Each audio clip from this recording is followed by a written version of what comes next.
ኤምሊ ደራሲ ሳምሶን ሳህሉ፣ ተራኪ ኢናያ።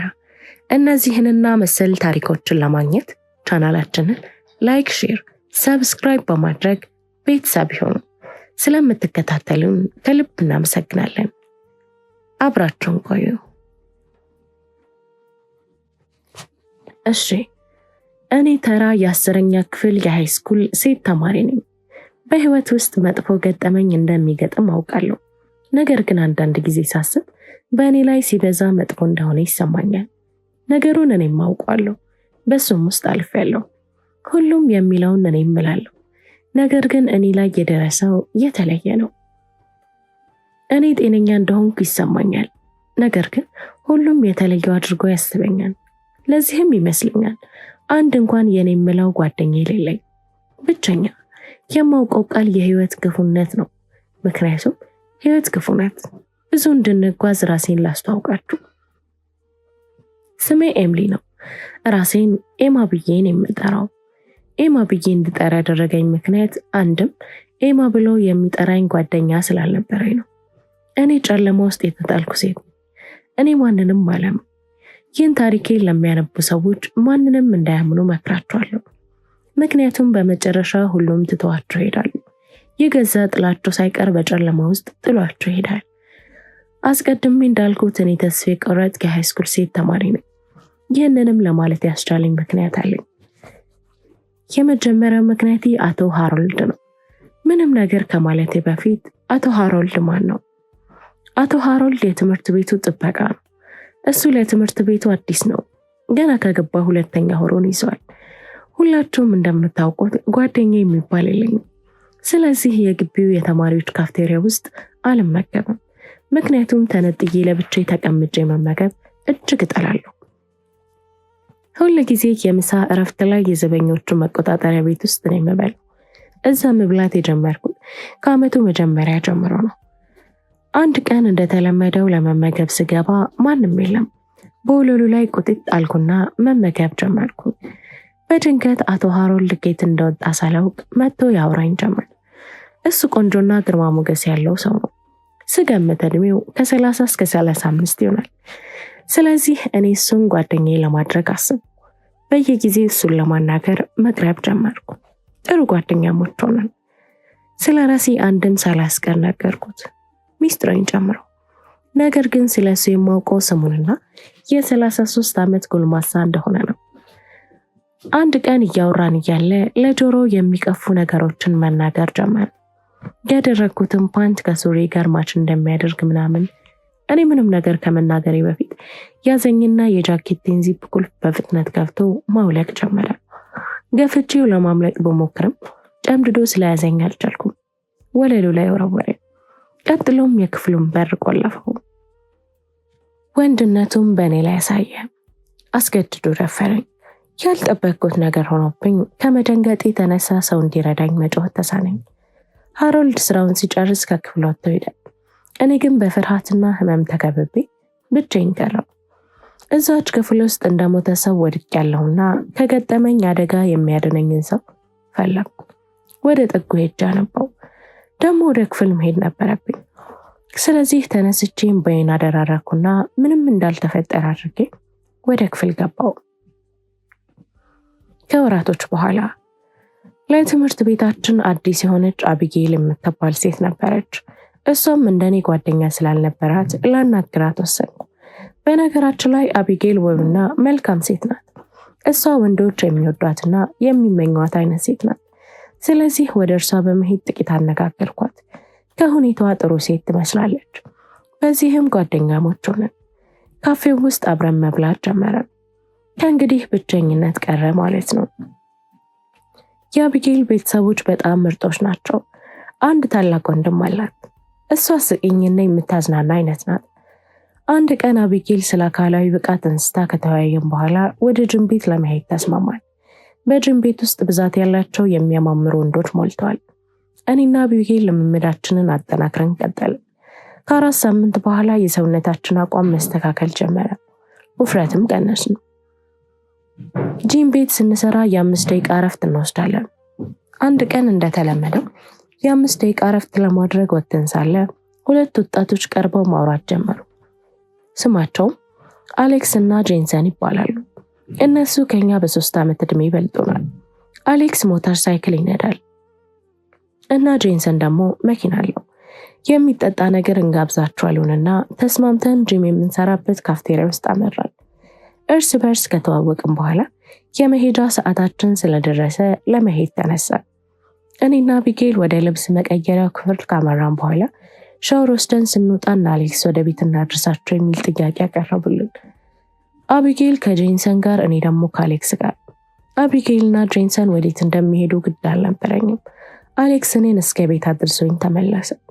በሞተር ሳይክል የነበረው ጉዜ የሚያስቅ ነበር። ምክንያቱም በሞተር ሳይክል ተፈናጥሬ ሲሄድ የመጀመሪያ ነበር። በሚቀጥለው ቀን አቢጌል ከጄንሰን ጋር እንደሄዱና በደስታ እንዳሳለፉ ነገረችኝ።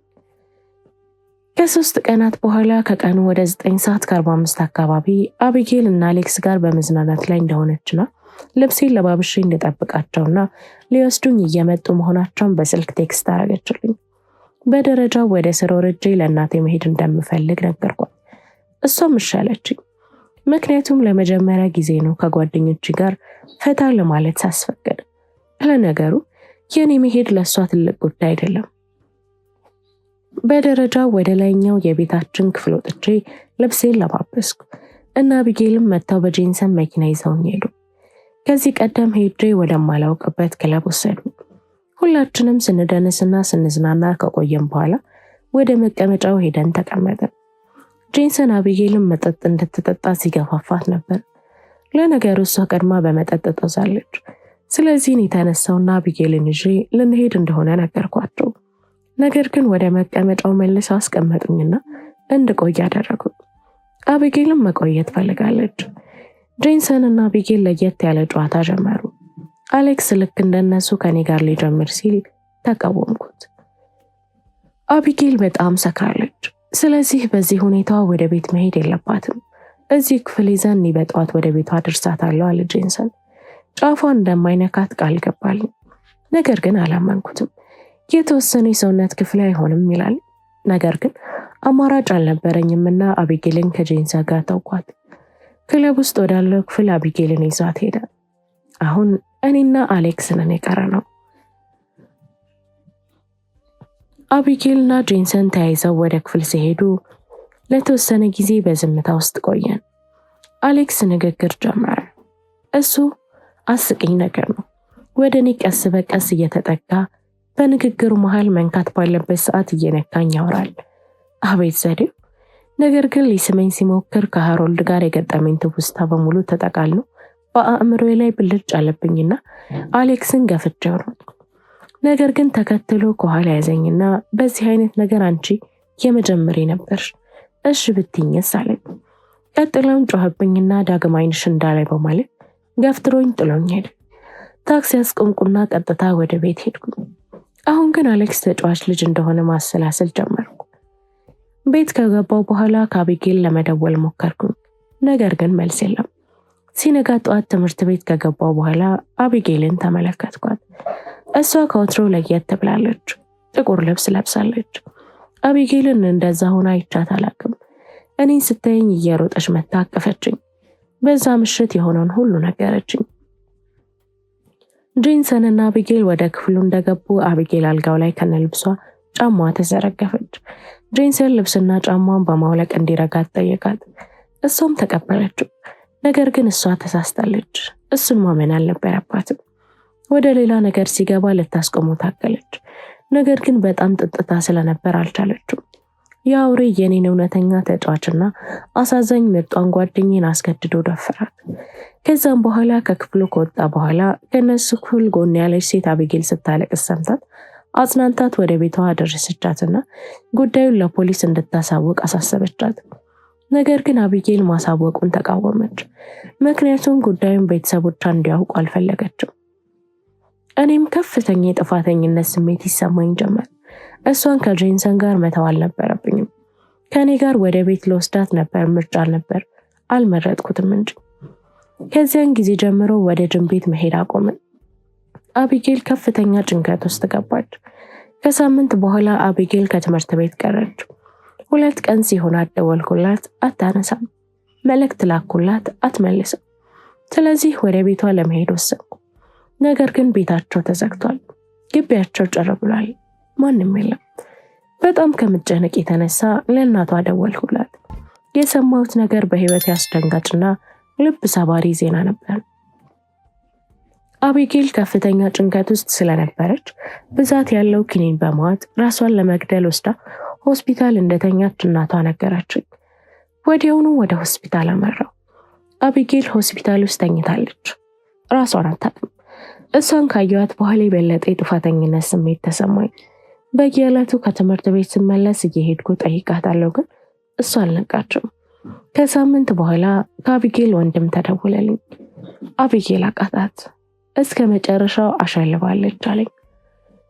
ሳላምንበት የመሄዷን ያው ሸኛዋት ይዤ ጓዟን ለእኔ ትታ ትዝታዋን ለማስቀረት አቅሙን አጣው። ተመለስኩ እያነባው የማይወቀሰው ሀይባ እያጣውን የማልችለው ረቂቁ አውርሳኝ ሄዳለች። ያው ሰቀቀኗል። ወደ አቢጌል የቀብር ስነስርዓት ሄድኩኝ። ከሰውነት የተነጠለ አካል እንደሄደ ያህል ተሰማኝ። ሁኔታውን ማመን አቃተኝ። ቅዠት ሆነብኝ። የአቢጌል ቤተሰቦችን ስመለከት ተረበሽኩኝ። ወንድሟን ባውን ከዓይኖቿ ለማቋረጥ ያወርዳል። አሳዛኙ እውነታ ግን አቢጌል ራሷን ልታጠፋ የቻለችበት ምክንያት ለማንም አለመናገሬ ነው። ምክንያቱም ማንንም አላምንም። መለያየት ሞት ነው ለተዋደደ ሰው። ስቃይን አሳየኝ፣ ደርሶብኝ ብቀምሰው። እንዋደድ ነበር ሰው እስኪቀናብን፣ ስንለያይ ጊዜ ቀኑ ጨለመብን። እናቴ ብቻዋን ነው የምትኖረው። አባቴን አላውቀውም። ተገናኝተን አናውቅም። ይሙት ይኑር አላውቅም። እናቴ ጭራሽ ስለሱ ነግራኝ አታውቅም። እናቴ ጥሩ አይደለችም። ታጨሳለች፣ ትጠጣለች። ነገር ግን አሁን የእናቴ ድርጊት እየተመቸኝ አይደለም። ባለፉት 2 ወራት ውስጥ ወደ አፓርታማችን የተለያዩ ወንዶችን ማስገባት ጀምራለች። ሴተኛ አዳሪነት ጀምራለች። ይባስ ብሎ አንዳንድ ጊዜ ውጭ እያደረች ጠዋት ላይ ሰክራና ጠጥታ ብልሽት ብላ ትገባለች። ላናግራት ሞክሬ ነበር። እሷ ግን ትንሿን አፌን እንድዘጋ ትቆጣኛለች። አንድ ቀን ኃይለኛ የጸብ ንግግር ውስጥ ገብተን ሳለ በድንገት ይሆን ወይም ሆን ብላ ይሁን ብቻ አላውቅም፣ አንቺን ከመጀመሪያ መውለድ አልነበረብኝም፣ ማስወረድ ነበረብኝ። አንቺ የኔ ትልቋ ስህተቴ ነሽ። እመኑኝ፣ እንደዚህ አይነት ለጆሮ የሚቀፊያውም ከገዛ እናታችሁ ሲወጣ ከዚህ በላይ ለመቀበል ምንም የሚከብድ ነገር የለም። እናቴን ሴተኛ ዳሪ ሆና ስመለከት ስለምንም ነገር ማሰብ ታውቁኝ። አሁን ግን ከዚህ በላይ መሸከም አልችልም። ከቤቱ ጥዬ ለመውጣት ቆረጥኩ። የራሴ ስራና ቤት ኖሮኝ ህይወቴን ለመምራት ወሰንኩ። ነገር ግን አልቻልኩም። ምክንያቱም ብቻዬን ለመሆን 18 ዓመት ሊሞላኝ ይገባል። ስለዚህ እድሜ 18 እስኪሆን ድረስ ገንዘብ ማጠራቀም አለብኝ። ከአንድ ወር ተኩል በኋላ 18 ዓመት ይሆነኛል። ያ ደግሞ ረጅም ጊዜ አይደለም። ቢሆንም እስከዛ ድረስ በእናቴ አፓርትመንት ከመኝታ ክፍሏ የሚወጣውን ድምጽ እየሰማሁ ልኖር ግድ ይለኛል። ስራ ካገኘው 1 ሳምንት ሆነኝ። የምሰራውም የፊልም ማከራያ ውስጥ ነው። ስራውን ወድጄዋለሁ። ምክንያቱም አዳዲስ ፊልሞች የማየት እድሉ አለኝ። ልጅነት መጀመሪያ ስራ አላገኘሁም ነበር። ወደና አቢጌል ቤተሰቦች አፓርትመንት ሄድኩኝ። እኔን ሲያዩ በጣም አዘኑ። የተወሰነ ከተነጋገርን በኋላ ስለ እናቴና ስራ ስለማጣቴ ነገርኳቸው። የአቢጌል አባት ይህን ሲሰማ ስራ ሊያስገኝልኝ እንደሚችል ነገረኝ። እሱም እንዲፈልግልኝ አስረዱት። እሱ በሚሰራበት የፊልም ማከራያ ውስጥ ቦታ እንዳለ ገልጾልኝ መጀመር እንደምችል ገለጸልኝ። ስራ ያገኘሁበት ሁኔታ ይህን ይመስላል። ቤታቸውን ለቅቄ ከመውጣቴ በፊት የአቢጌል እናት ልጇን ራሷ ያጠፋችበት ምክንያት እንደማውቅ ጠየቀችኝ። አልነገርኳትም። በጣም ፈረቼ ነበር። ካድኩኝ። ምንም የማውቀው ነገር እንደሌለ አይኔን በጨው አጥቤ መለስኩላት። እኔ በብቸኝነት ታመምኩ፣ በብቸኝነት ደከምኩ። አቢጌል እጅግ በጣም ናፈቀችኝ። አንዳንድ ጊዜ በህልሜ ትመጣብኛለች። ጄንሰንም ፍርድ ቤት ለማቆም ማሰብ ጀመርኩ። ነገር ግን በዚህ ጉዳይ የሚረዳኝ ስለማይኖር ፈራው። ማትን ጥሩ ሰው ይመስላል። ቢሆንም እሱን አላምነውም። በህይወት የገጠሙኝ ወንዶች ሁሉ ጎድተውኝ አልፈዋል። ፌቨን የተባለች ልጅ ልደቷ ቀን እየደረሰ ስለሆነ የክፍል ልጆችን ስትጠራ ባልተጠበቁት ሁኔታ እኔንም ወደ ግብዣው ጠራችኝ። በመጠራቴ በጣም ተገርሜያለሁ። ለመሄድም ሆነ ቦታው ለመሄድ ጓጓሁ። ምክንያቱም ጓደኛ ለማግኘት ጥሩ አጋጣሚ ነው። የእሷ ልደት ለቀጣይ ሳምንት ስለሆነ ገንዘብ በማጠራቀም ለልደቱ ቀን ሲሄድ የሚለብሰውን የሚያምር ቀሚስ ለመግዛት ማሰብ ጀመርኩ። ነገር ግን ትንሽ ጨመር አድርጌ ማጠራቀም አለብኝ። ባጠራቀምኩት ገንዘብ ደስ የሚል ቀሚስ ገዛሁ። ለፌቨንም ሃፒ በርዝዴይ የሚል የስጦታ ፖስት ካርድ ገዛውለት። ወደ ፓርቲው ሄድኩ። ደስ የሚል ነበር። ሁሉም ይደንሳሉ። አሁን የስጦታ መስጫ ሰዓት ላይ ነን። የፌቨን የተሰጧት ስጦታዎች እጅግ በጣም ውዶች ናቸው። እኔ ካመጣሁት ጋር አይገናኙም። ከነሱ አንጻር የኔ ቆሻሻ ነው። ፌቨን የኔን ስጦታ አይታሳቀች። ቤት ውስጥ የነበሩት ሁሉ ስጦታው ላይ ፈጠጡበት። ለማወጣጣትም ሞከሩ። ነገር ግን ከኔ እንደሆነ ፌቨን አውቋለች። ምክንያቱም ስሜን ጽፌበት ነበር። በቀጥታ ወደ እኔ መጣችና ታውቂያለሽ፣ መጀመሪያ አንቺን መጥራት አልፈለኩም። የጠራሁሽም የሰው ቁጥር እንዲበዛ ነው። ይህን ፖስት ካርድ ለራስሽ አስቀምጭ ቆሻሻ አለችና ተመለሰች። ሁሉም የተጋበዙት ሰምተዋል። በቆምኩበት ራሴን ጣላሁት። ከስፍራው ወጥቼ ሄድኩ። ወደ ቤት መሄድ አልፈልግም። የምሄድበት የለኝም። ስለዚህ ወደ ፊልም ማከራያ ቤት ተጋዝኩኝ። ወደ መታጠቢያው ክፍል መግባት እንደምፈልግ ነግሬው ከገባው በኋላ ወደ ሽንት ቤት ሄጄ ተቀመጥኩ። አቢጌል እዚህ ኖራ ቢሆን ኖሮ እኔ ብርቱና ደስተኛ ሆን ነበር እያልኩ ማሰብ ጀመርኩ። የአቢጌል ትውስታ እንደገና ወደ አእምሮ መጣ። ማልቀስ ጀመርኩ። የፊልም ማከራያው ከምሽቱ 3 ሰዓት ይዘጋል። ስለዚህ ማሰን በሮቹና መስኮቶቹን መዘጋጋት ጀምሯል። ወደ መታጠቢያው ክፍል ቀርቦ ሊዘጋ ሲል ሳለቅስ ሰማኝና በሩን እንድከፍት ጠየቀኝ። ከፈትኩለት። ብዙ ጥያቄዎችን ጠየቀኝ። ደህና እንደሆንኩ፣ ምክንያቴን ወዘተ። እኔ ግን አልመለስኩለትም። እንባዬ ዝም ብሎ ይፈሳል። እሱ ግን አቀፈኝ። መታቀፍ። ያኔ ከብዙ በፊት ያጣሁት መታቀፍ ማሰን ሰጠኝ። በደረቱ ላይ እንባዬን አፈሰስኩ። ማሰን ግን ምንም አላለኝም። በቃ አቀፈኝ። ወለሉ ላይ አብረን ተቀመጥን። ለቅሶዬን ላቆም አልቻልኩም። ማሰን በብዙ ማባበል አረጋጋኝና ለምን እንደማለቅስ ጠየቀኝ። አሁን ማሸት አልፈለኩም። አንድም ሳላስቀር ሁሉንም ነገር ነገርኩት። መጀመሪያ እንደሰማኝ የተወሰነ እንደ እብድ አደረገው። አስቀድሜ ስለ አቢጌል አሟሟት አልነገርኩትም ነበር። ከቆይታ በኋላ ግን የኔ ስህተት እንዳልሆነ ነገረኝ። ማሰን ማለት የአቢጌል ወንድም ነው። ማሰን ጉዳዩን ለፖሊስ ማሳወቅ ወሰነ። በቀጣዩ ቀን ለቤተሰቡ የነገርኩትን ሁሉ ነገራቸው። ቤተሰቦቹም እንደሚተባበሩኝ ተናገሩ። ሃሮልድ እና ጄንሰን ፍርድ ቤት አቆምናቸው። ሃሮልድ ለፍርድ ቤቱ ጥፋተኝነቱን አመነ። ጄንሰን ግን ካደ። አቢጌልን ነክቼ አላደርኳትም ብሎ ማለት። ፍርድ ቤቱም ግራ ቀኙን ሰምቶ ሃሮልድን ወደ ማረሚያ ቤት ሲሸኘው፣ ጄንሰንን ግን በነፃ ለቀቀው። አቢጌል በመሞቷ ምክንያት ምንም አይነት መረጃ ማግኘት አልተቻለም። ፍርድ ቤቱ ጉዳዩን ለማጣራት ስላስፈለገው ጄንሰንን በእስር ማቆየት ተስማማ። አሁን ጄንሰን ከታሰረ 1 ወር ነው። 18 ዓመት ቢያልፈኝም በቂ ገንዘብ ስላልነበረኝ ተመልሼ ከእናቴ ጋር ለመኖር ተገደድኩ። የልደቴ ቀን የተወሰነ ለየት የሚያደርገው ነገር ቢኖር የጄንሰን መታሰር ነው። በልደቴ ቀን ማሰንን ለኔ እራት ወጣን። የራቱ ምግብ የሚያስጎመጅ ነበር። ከመውጣታችን በፊት ጄንሰን ወደ ሬስቶራንት ሲገባ ተመለከትነው። ከአስተናጋጆቹ አንድ ማውራት ጀመረ። ተከታትለው ወደ አስተናጋጆቹ ልብስ መቀየሪያ ክፍል ገቡ። እኛም ተከተልናቸው። ውስጥ ከገቡ በኋላ በሩን ዘጉ። አናያቸውም፣ ግን መስማት ጀመርን። ጄንሰንና ልጅቷ አስቀድሞ ይተዋወቃሉ መሰለኝ፣ ይሳሳቃሉ። ነገር ግን ጄንሰን ቀጣዩን ደረጃ ሊጀምር ሲፈልግ እሷ ትከለክለዋለች። ማሰን በሞባይሉ የሚወጣውን ድምፅ መቅዳት ጀመረ። ጄንሰን ልጅቷን ማስጨነቅ ጀመረ። ዱላ ቀልረሽ ጭቅጭቅ ጀመሩ። በመሃል ወደ መሬት የመውደቅ ድምፅ ሰማን። ቀጥሎ ልጅቷ ጄንሰንን እንዲተዋት ስትለምነው ሰማን። ማሰን በሩን ለመክፈት መታገል ጀመረ። ነገር ግን ተቆልፎ ስለነበር አልቻለም። የመጨረሻው አማራጭ ቁልፉን መስበር ነበር። ሰብሮ ከፈተው።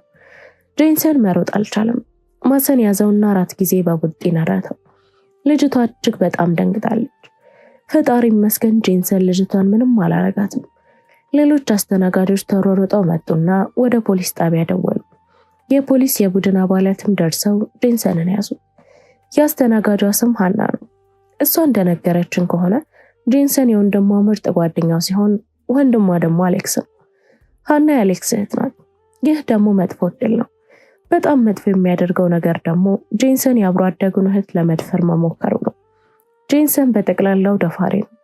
የጄንሰን ጉዳይ ተዘጋ ማለት ነው። የሚገባውን ያገኘው። እኔም ደስ አለኝ። ጄንሰን የታሰረ ዕለት ምሽት እኔ ማሰንና ቤተሰቦቹ ለራት ግብዣ ወጣን። ከእነሱ ጋር ተጫውተን እነሱም እስከ መጨረሻው ከጎኔ እንደሚቆሙ ነገሩ። የኔ ገዛ ቤተሰቦች እንደሆኑ ተሰማኝ። ቀጥሎ ማሰን መናገር ጀመረ። ኤማ፣ ይህን ነገር ልነግርሽ እንደዚህ አይነት አጋጣሚ በጭራሽ እንደማላገኝ አሰብኩ። ከምን እንደምጀምር አላውቅም። የጭንቅላቱን ጀርባ በሁለት እጆቹ መንካት ጀመረ። ጸጉሩን ያሻሻል። ቀጥሎ ኤማ፣ ልነግርሽ የምፈልገው በአንቺ ህይወት ውስጥ መኖር እወዳለሁ። አንቺ የምትፈልጊው አይነት ሰው ለመሆን ቃል እገባልሻለሁ። የውስጥሽን ህመም እታመማለሁ። ከጨለማ ውስጥ አውጣሻለሁ። እንዲሁም በቀሪ ህይወትሽ እንዲኖርሽ የምትፈልጊውን ፍቅር አሳይሻለሁ። ኤማ፣ ቀሪው ዘመኔን ካንቺ ጋር አሳልፋለሁ። እኔ ምንም ቃል አልወጣኝም። ልክ እንደ ህልም እንባ ከዓይኔ ማውራት ጀመረ። የደስታ እንባ። ማሰን አቀፈኝ። ቤተሰቡን በሁኔታው ተደስተዋል። ቆማ አጨበጨቡ። የተለየ ነገር ተሰማኝ። ከዚህ በፊት ተሰምቶኝ የማያውቅ ይህ ደስታ ማለት ይመስለኛል። ከዚህ በኋላ ብቻዬን አልሆንም። ከዚህ በኋላ የምፈልገው ራቅ ብዬ አዲስ ህይወት መጀመር ነው። አሁን ወራቶች ተቆጥረዋል። እኔና ማሰን አብረን መኖር ከጀመርን አዲስ ህይወት ለመጀመር ፈለግን። ወደ ቴክሳስ በመጓዝ እዛም አዲስ ህይወትና ጥሩ ትውስታ ለማግኘት ወደድን። ለቤተሰቦቹ ነገርናቸው። እነሱም በውሳኔያቸው ተደሰቱ። እነሱም በየወሩ እየመጡ እንደሚጎበኙን አሳወቁ። ለማሰንም መኪና ገዙልን። ማሰን ጉዳዩን ለእናቴ እንድናማክራትና ውሳኔዋን እንድትነግረኝ ጠይቀን ተያይዘን ሄድን። እዛም እንደደረሱን ነገሩን አየኋት። መልሷ ግን ያልተጠበቀ ነበር። እሷ ስለ ሁሉም ነገር ይቅርታ ጠየቀችኝ። አለቀሰች። በጭራሽ እንዲህ ትለኛለች ብዬ አላሰብኩም። እንዲህም አለችኝ፣ ልጅ ኤምሊ፣ እኔ ከዚህ ከተማ ወጥተሽ ለመሄድ ምክንያት ከሆንኩኝ እባክሽ እዚህ ሁኚ። እናም ከፈለግሽ እኔ ከተማውን ባንቺ ቦታ እኔ ልልቀቅ፣ ቤቱንም ኖሩበት። ቀድሜ አእምሮዬን ማሳመኔንና ልታስገድደኝ እንዳትሞክር አስረዳኋት። ነገር ግን አልፎ አልፎ እየመጣች እንደምትጠይቀኝ ነገረችኝ። ሁልጊዜም ህይወት አስቀያሚ ናት ብዬ አስብ ነበር። አሁን ግን እንደዛ አይሆንም። አሁን እኔና ማሰን በትንሿ በኮንዶሚኒየማችን አብረን እየኖርን ነው። ሁለታችንም እየሰራን ጎን ለጎን መማር ጀመርን። አሁን የተለየ ነገር እየተሰማኝ፣ ያም የሚሰማኝ ነገር ደስታ ነው። ተፈጸመ። ቻናላችንን ላይክ፣ ሼር፣ ሰብስክራይብ በማድረግ ቤተሰብ ይሁኑ።